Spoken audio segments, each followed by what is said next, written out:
Assalamualaikum. Walaikum assalam. How is everybody doing today? Tired. Good. Tired. Good, alhamdulillah. So, today we'll talk about Isa alayhi salam. And the goal is to complete the story of Isa alayhi salam today. We started talking a little bit about Isa alayhi salam last time, but today we will talk about him. And inshallah ta'ala, starting from next time, we will start with Prophet Muhammad sallallahu alayhi wa alihi wasallam. But today our focus is Sayyidina Isa alayhi salam. We learn about Isa alayhi salam that his mother, Maryam, the daughter of Imran and Hannah, um, had the miraculous birth of Sayyidina Isa alayhi salam. And this birth took place in the modern day Palestine. Of course, back in those days, this whole region of Palestine was a province of a much larger region called Syria that was under the Roman rule. So they were not Christians. Romans were idol worshippers, and there were people of different religions under the Roman Empire. So this part where Isa alayhi salam was, it was mostly comprised of the people who would know by the name, like by the Jewish title. They were all called the Jewish people. They were the Muslims of those times. However, they had a lot of corruption going on, and they had completely forgotten the teaching of Musa alayhi salam. The book Torah, the book of Musa alayhi salam, was there, but they made so many changes to it to an extent where most of the community was divided between the four groups of people. One group of people totally denied that we have to be raised back to life one day. So they were in total denial of the day of judgment. They were of the view that whatever good or bad you do, you receive it over here, and that's it, end of story. The other group of people said, you know what, there is nothing in this world. So they left the cities and they moved up in the mountains and they started living a life away from humans. However, they also got corrupted over the period of time because they were living two lives. Over the period of time, they came to a point where they were showing people that we don't have anything to do with humans, but deep down they were doing all the sins. The third category of people were the caretakers of so-called temples, but they were changing things left and right if you give them money. The fourth category of people used to call themselves priests of the high order, and they were also making things lawful and unlawful by the demand of the rich people.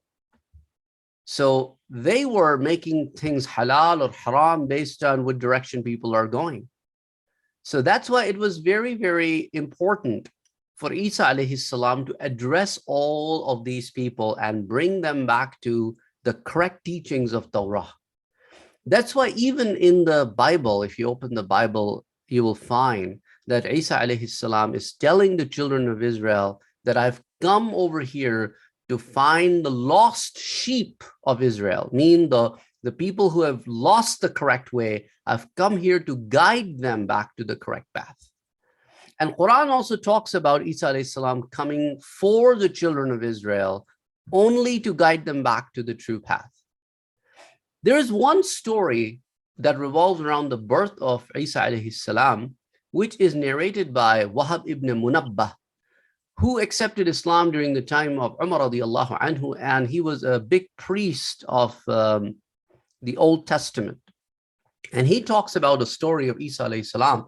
He said when Isa alayhi salam was born, the king of Persia, the Cyrus, one of the Cyruses, they used to call them Cyrus. So he saw a dream, and they were a bunch of, they believe a lot in astrology, the movement of the planets and the stars.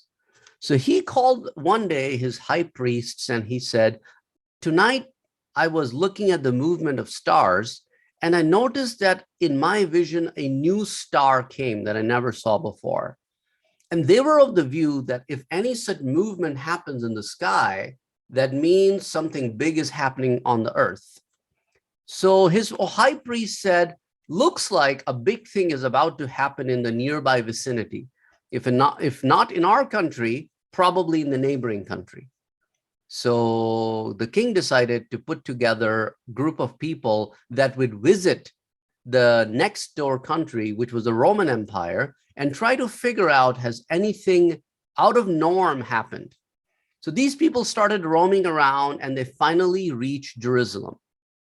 And in Jerusalem, they came to know that the boy was born, a miracle boy was born, okay? And now why this boy was a miracle boy? Because when Maryam alayhi salam brought Isa alayhi salam back to her people, they were shocked. And they started asking, Maryam, who is this boy? Where did you get this boy from? You were gone for some time. You came back with this boy. And Maryam alayhi salam was ordered just to point to the boy and not to speak a single word. And that's what she did. She pointed towards the boy. And the people were like, Maryam, this is a boy, a baby boy. You expect us to speak to the baby boy? Do babies speak? And when they were done with that sentence, Isa alayhi salam spoke from the cradle. He was just a few weeks old baby. And he spoke. He said, Ana Abdullah. I am the servant of Allah. Atani al-kitab. He gave me a book. Waja'alani nabiyya. He made me a prophet. And he gave a whole speech. And people were shocked. How can a baby speak? And Isa alayhi salam spoke to them. And everybody came to know that we have a miracle baby who will be the prophet. So then these people, when they came to know about this, they started looking for Isa alayhi salam. They finally got to Isa alayhi salam, and they presented him with some presents from the king of Persia. And then at the same time, these people also ran into the king and told the king that we are looking for a miraculous baby. Before they actually found the baby, they were actually asking around.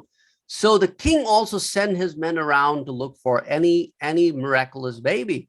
So king came to know about this baby as well. Now king was now feeling jealous about this baby. He was like, okay, if this baby becomes very famous, then my kingdom will be lost, because he was under Roman rule. And Romans would put a person who is more popular in the seat of king, and they could remove that person and put somebody else in that place. So he was afraid about that. So he ordered his soldiers that, why don't you go and find the baby and get rid of the baby? These people who were visiting Isa alayhi salam at that time when he was a baby, one of them saw a dream that was a scary dream. So he told the dream to Maryam alayhi salam. So that king, we saw in a dream that king doesn't has good intention towards this baby. So Maryam alayhi salam took Isa alayhi salam and she moved to Egypt, where she had some relatives in a place called Nasirah. And then Isa alayhi salam lived in Egypt till the age of 13. When he grew a little older, Maryam alayhi salam moved back to Palestine in the Jerusalem area. So that's why very little is known about the childhood of Isa alayhi salam. Even in the Christian books, you don't find much information about what really happened in his infant years, what really happened when he was growing up until he became a teenager. So he moved back. When he moved back here, the family business was carpentry. So Isa alayhi salam also started learning carpentry, and he learned and became a very skillful carpenter. And if you guys remember from last week, Zakaria alayhi salam was also in the business of carpentry. And he was also serving as the high priest in the temple. Anyway, Isa alayhi salam is now growing up, becoming a young man. And now other miracles started to show. He started calling people towards the oneness of Allah. He started pinpointing the corruption in the society and say, you know, he would literally approach the priests and said, you're doing this haram. This is unlawful. The Torah doesn't say that. And he would go out to the people who would work in temple and said, you are corrupt. Why would you take money and move things around? He would go out to people and said, this is wrong. There is a life after death. You are answerable. He would just go out and he would challenge the society and said, this, what you're doing is wrong. This is against the teachings of Musa alayhi salam. This is against the Torah. The Torah doesn't talk about these rules. The actual rules are so and so. So people started turning against him. The priests turned against him. The temple workers turned against him. The rich people turned against him.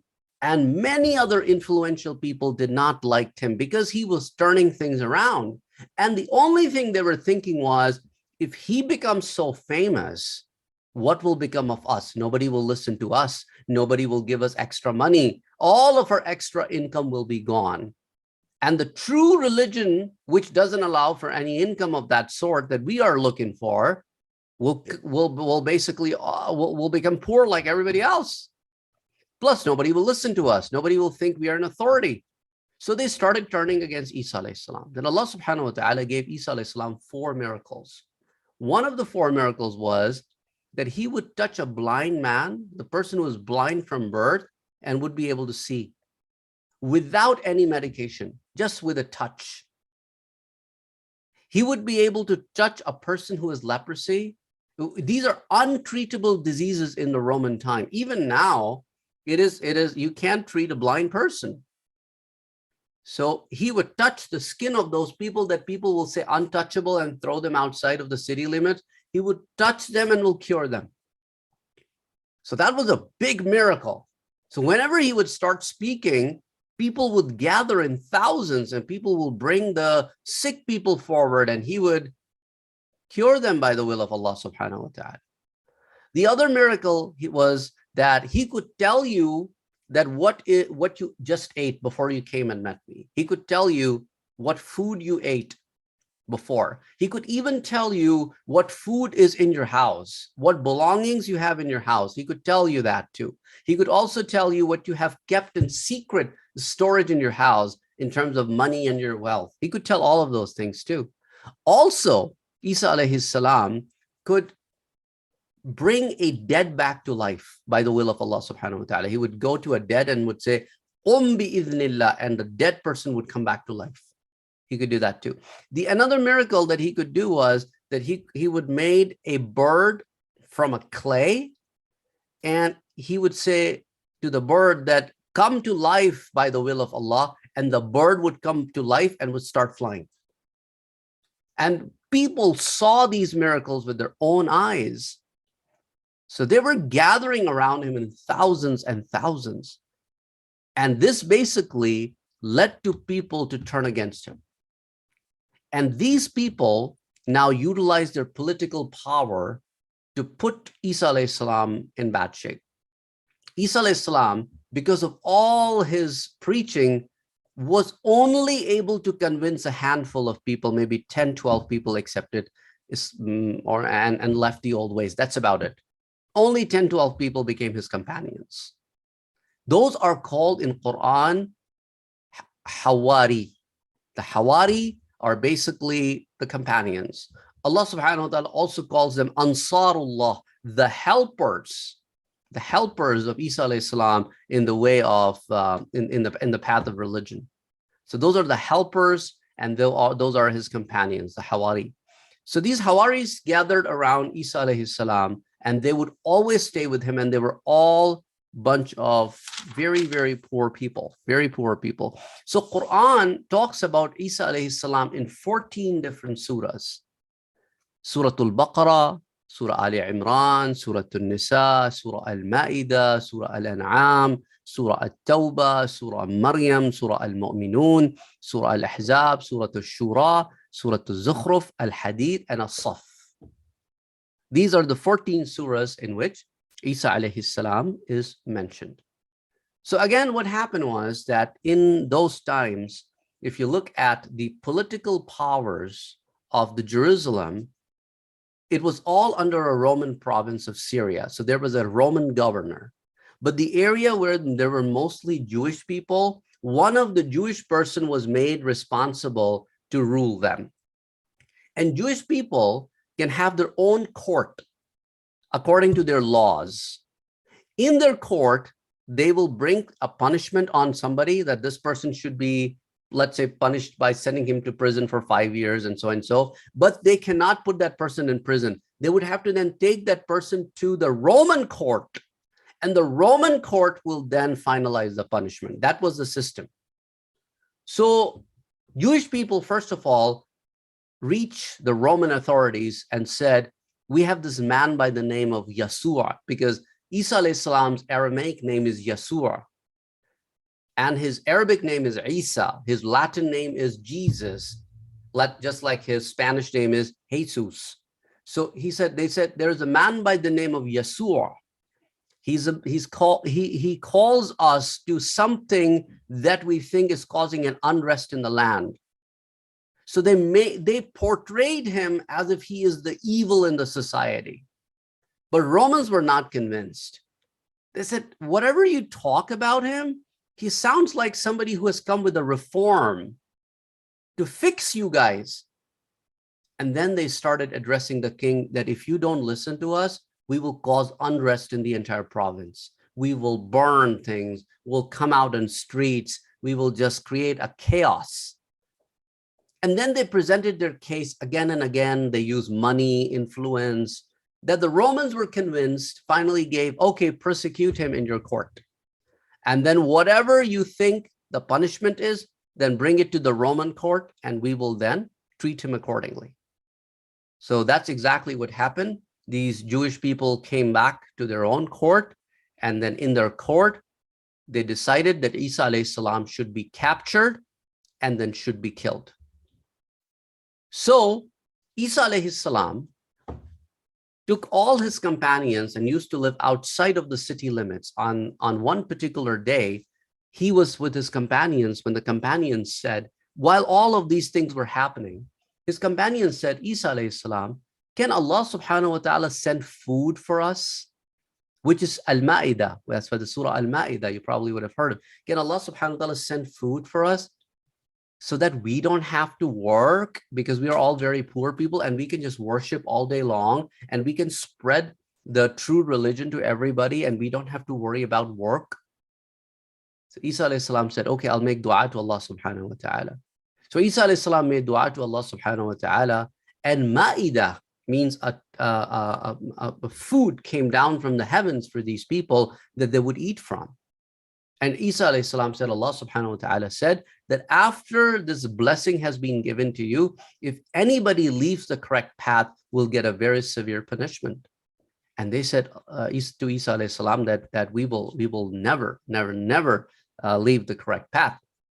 So Isa alayhi salam then opened that, whatever dish came. It had fish in it, it had bread in it, it had fruits in it, and they would eat from it. And whatever is left over, Isa alayhi salam would ask them to go out and distribute it to the poor people. And in some narrations, it comes that the food was so blessed food that several people will eat from it. And apparently you would see that this is just one feast for maybe 10, 12 people, but it had a lot of blessings in it. And that continued to happen for many days. Some people report that continued to happen for 40 days until Isa alayhi salam was finally, he was in a house with his companions when it was reported to the Jewish court that tonight Isa alayhi salam is in this house with his companions. And that was 2 days before their Eid day, whatever the Eid day they were celebrating back then. So they send in several men to surround the house. So the house in which Isa alayhi salam was surrounded. Now there are two stories of what happened, or rather I should say 3 stories of what happened. So I'll share with you all 3 stories. We don't know exactly 100% which one of the 3 was true, because there are 3 stories, but I wanted to share all 3 of them with you. One story is that the Jewish people sent in one man into the house in disguise, just to know where Isa alayhi salam is, so that they can go and capture him. And this person's face turned into the face of Isa alayhi salam. So when he came out, they captured him and they prosecuted him in the court. And he was the one who was put on the cross, and he was the one that they killed. Another story goes like this, that Isa alayhi salam said to one of his Hawaris that, would one of you be willing to sacrifice your life for me, and Allah subhanahu wa ta'ala will give you Jannah? And one of the Hawari said, okay, I will do that. So Isa alayhi salam put his turban on his head, on the Hawari's head, and as the Hawari walked out of the house, his face turned into the face of Isa alayhi salam, and they captured him, and they prosecuted him, and they killed him. The third story goes like this, that they entered the house, they captured Isa alayhi salam, they took him to their court, the Jewish court. The Jewish court said that yes, he should be sentenced to be killed. And then Isa alayhi salam would put in a prison. When the Roman soldiers were entering the prison to get Isa alayhi salam to be taken to the Roman court, so the Jewish person that was leading them into the dungeon, into the prison, his face was turned into the face of Isa alayhi salam, and they prosecuted him, and they put him into whatever that person was to be punished. And Isa alayhi salam, in all three accounts of the stories, in all three accounts, Isa alayhi salam was raised up into the heavens alive. Allah subhanahu wa ta'ala tells in the Quran that Isa alayhi salam was raised into the heavens alive, only to return back in the end of the times. Before the world will come to its end, Isa alayhi salam will come back, will descend back from heavens, and he will finish all the evil in the world, and he will finish off the Dajjal, the Antichrist, and he will put an end to Yajuj Majuj, and he will bring justice to land. And everybody will then believe in him and will gather under him, and no non-believer will be left behind. And he will rule the world for several years. He will get married, he will have children, and then he will pass away the natural death. But till then, he is in the heavens waiting for the time when he will be ordered to come back. So Isa alayhi salam was lifted up in the heavens, and they caught somebody else. That's why Quran says that وَلَكِنْ شُبِّهَ لَهُمْ. They don't really know who they prosecuted. They're confused who they prosecuted. Because after they prosecuted the person, some of the people started saying, well, his face looks like Jesus, Isa alayhi salam, but his body doesn't. Did we really get the right guy? Or did we get the wrong guy? Did we punish one of our own? They were confused about it, that who really did they put to trial? Who did they really put to crucifixion? So Allah subhanahu wa ta'ala says that they are confused about it, and they will stay confused about it until Allah will make the decision among them. And for those who will see and witness Isa alayhi salam time, Isa alayhi salam will make that decision for them, that tell them what is the true account. And Quran talks about the true account as to what happens, but what happened. And then those who pass away, they will come to know about it on the day of judgment. But what they were following was nothing but lies. So Isa alayhi salam is living in the heavens, and Prophet sallallahu alaihi wasallam, on the night of Mi'raj, when he was going through the seven heavens, he met different prophets.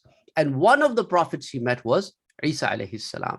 And Prophet sallallahu alaihi wasallam said, Isa alayhi salam has a medium height. He's not very tall. He's a medium height. And he has a fair complexion, which is a little bit reddish skin tone, whitish and reddish skin tone. And his skin is glowing fresh, as if the skin is when you take shower. That's exactly, your skin looks so clean and neat and glowing. That's how his skin looks.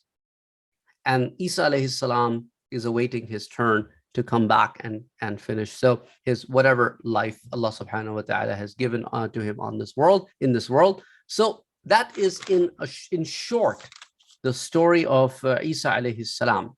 So now let's turn to the questions to see if anybody has any questions.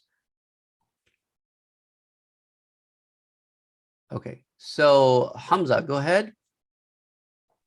You know how you said that Isa alayhi salam will go and kill the Dajjal? Oh, Where did he go? Did he? You know how you said when Isa alayhi salam comes, he's gonna kill the Dajjal. Yes.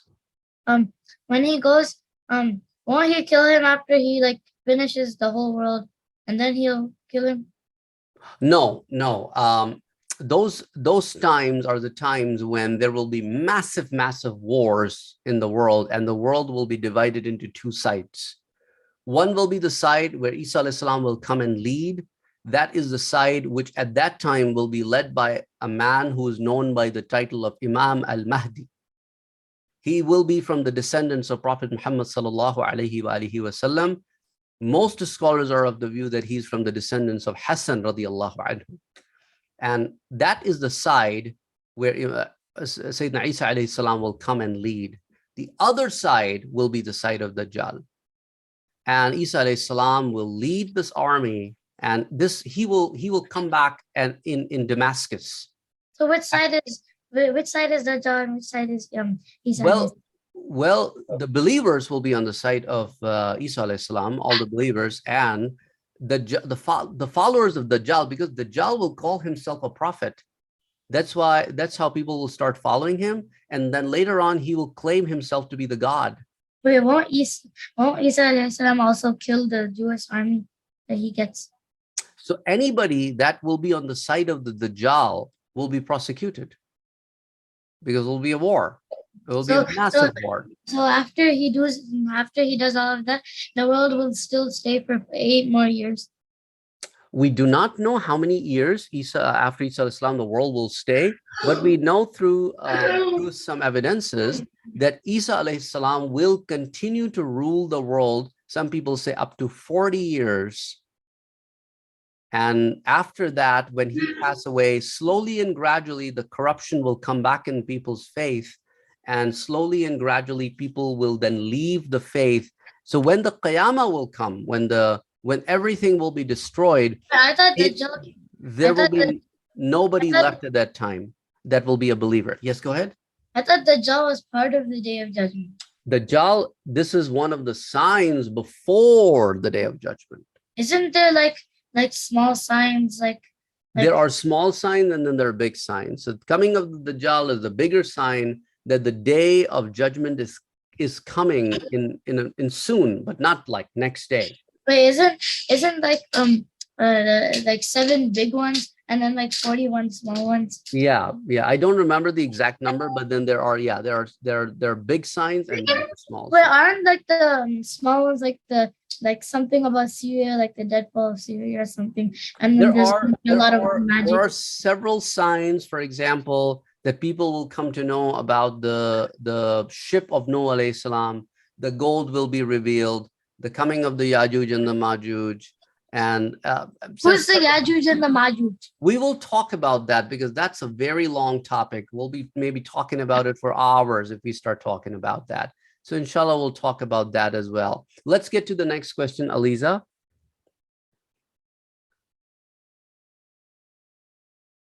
You said one of Prophet Isa alayhi salam's miracles were to cure blind people's eyesight. You specifically said since birth blind people. Could he also cure people who became blind, like people? Yeah. Because people who became blind was a lesser blindness because at some point they were seeing. But people who were blind from birth is even a more severe disease because they never could see. Because you specifically said from birth. Yeah, because to show the severity, it is inclusive of all blinds. But those who could never see is a more severe thing to cure than those who could see and became blind. Okay, Sakina, go ahead. Was Isa the Babawar? Yes, Dabbatul Ard is another sign on the end of the times where an animal will come to the earth but very close to the Mount Safa, and the animal will speak to the humans in their language and will roam around the earth, marking people who are believers and those who are not. Yes, dabbatul ard is, yeah, I mean, like, again, those are the kind of things that, that really, really mesmerizes us and opens us to that there are beings of Allah subhanahu wa ta'ala in the universe elsewhere that we don't know about. Maybe Allah subhanahu wa ta'ala orders some of them to enter the earth through special portals, and then they go back. That is still a debatable thing, but some people are going in that direction, that there are beings in other parts of the universe where Allah enters into ours and takes them back. But again, that's again a very detailed subject. We probably may ponder over it some other day. Muhammad, go ahead. I have two questions. Isn't like another sign of the coming of the Day of Judgment, like the Quran will be forgotten? Yes, when close to the Day of Judgment, there will be no believer left on the earth. So nobody would even remember La ilaha illallah Muhammadur Rasulullah. People will be just completely all non-believers. The Quran will be forgotten. Nobody will remember it. So before the Day of Judgment, when the Qiyamah comes, the Qiyamah will come on the worst of the worst people, because the world would be full of nothing but sins, and there'll be no believer left. And then I have another question. Isn't there a surah in the Quran that's based on the Mi'raj journey of Prophet Muhammad sallallahu alaihi wasallam called Surah Ma'arij? No, it's in Surah Al-Isra and Surah Al-Najm. Those are the two surahs that talks about Isra and Mi'raj. Okay, let's go to Aliza. Aliza, yes, go ahead. So there won't even be one believer when the Day of Judgment is coming? So does that mean when the Day of Judgment comes, everyone left will just go to Jahannam? No. We're talking about the occurrence of Qiyamah. The Day of Judgment is Yawmul Hashr. They're two different things. Oh. When the Qiyamah will happen, when entire thing, everything will come to an end, that is when nobody who is a believer will be left. But the Day of Judgment will happen after the destruction. So the Day of Judgment is Yawmul Hashr. So And the end of the times are basically will lead you to the Qiyamah. will they all go to Jahannam then? No. After the Day of Judgment, the Day of Judgment is the day when things will be decided as to who is permanently going in the hellfire and who is going in the Jannah. That is why it's called the Day of Judgment, because that's when the final decision will be made. Oh. Okay. So Qiyamah is known by several names in Quran that basically talks about the coming of an end, which is sometimes called zilzal, sometimes called haqqa, sometimes called qari'ah, sometimes called qiyamah. But it all refers to everything coming to an end. When everything comes to an end, then everything will be brought back to life so that they can be judged on their deeds. And then the next journey will start, which is hell or heaven. That's the sequence. Okay. Does that clear your questions, everybody? Muhammad, you have one more? Okay. If you're talking about Yawm al-Qiyamah and Yawm al-Hashr, doesn't Yawm al-Qiyamah talk about the Qiyamah and Surah al-Hashr talk about the Day of Judgment then? Yeah, so sometimes people use these words interchangeably. That means Yawm al-Qiyamah is the day when things will come to an end, and when that day happens, the Yawm al-Hashr will start. Okay. Okay, that's what it is. Okay, guys. So inshallah, next time we'll start with the story of Prophet Muhammad sallallahu alaihi wasallam. Now, there are several other stories in the Quran that we didn't talk about, like the story of Ya'juj Ma'juj, the story of Dhul Qarnayn, the story of Luqman. There are several other stories of different villages that Quran talks about, or villagers, or story of two friends, story of three brothers. There are several short, small stories in the Quran that are not prophet stories. So inshallah, we will get to those as well. Yes, What Sakina. about Go ahead, Sakina. Are you related to Mr. Qadri? Like No. you're saying Saad Qadri, so I was just wondering if you're related to someone Yeah, named no. Qadri. No, I'm not related to. Okay. Okay? Okay. Assalamu alaikum. I'll see you guys next time. Inshallah. Allah Allah Hafiz. Hafiz. Allah Allah Hafiz. Hafiz. Allah Hafiz. Do you get all this information from the Quran only? Yes. Quran and Do you get this information only from the Quran? Say that again. Do you get all this information only from the Quran? The information that I gave it to you are a collection of several different sources of Quran and Hadith and the book on the Qasas al-Anbiya. So it just comes from several different sources. Oh, thank you. Okay. Allah Hafiz. Allah Hafiz.